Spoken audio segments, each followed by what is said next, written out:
In this video I'd like to tell you more about the fighting in Gothic 3. Gothic 3 features 6 distinct fighting styles. First, we've got fist fighting. Not really effective, but always good as a fallback. Then we've got fighting with a sword. The sword is a really effective weapon, but if you're carrying only one sword, you're very slow to parry counterattacks after a strike. That's much better with two swords. You can quickly attack and parry counterattacks. But this skill is only taught in Varant, the southern desert. Of course, also a shield can be used to parry counterattacks and also enemy arrows. The next fighting style is staff fighting. Staffs and halberds have got a very high range and ideal to keep enemies at a distance. And last but not least, we've got two-handed weapons. They do the most damage, but attacks are very slow. These fighting styles not only have their own distinct look and animation set, but they also play differently, with different weapon ranges and a specific timing needed for each type of attack. Fighting in Gothic 3 is not just dumb mouse button bashing.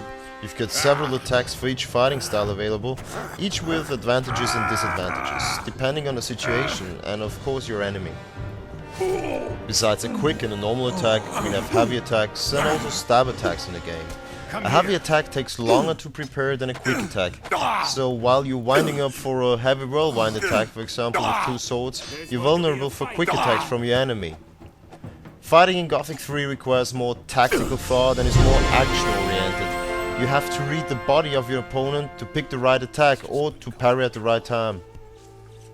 For Gothic 3 we have completely reworked the combat controls. In Gothic 1 and 2 we had only keyboard controls. Most of the experienced RPG players liked the interface, but those who were expecting first-person-like controls weren't exactly pleased. We've taken all this into account and eliminated most of the flaws the players have pointed out.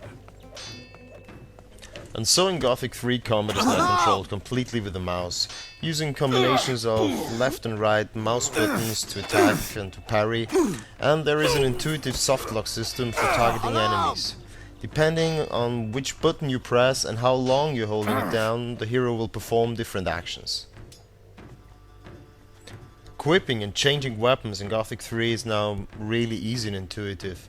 You just drag and drop weapons from your inventory into the quick slot bar on the lower bottom of the screen, and then you can choose your weapon just by pressing the number of the according slot on the keyboard. Very much like in a first-person shooter.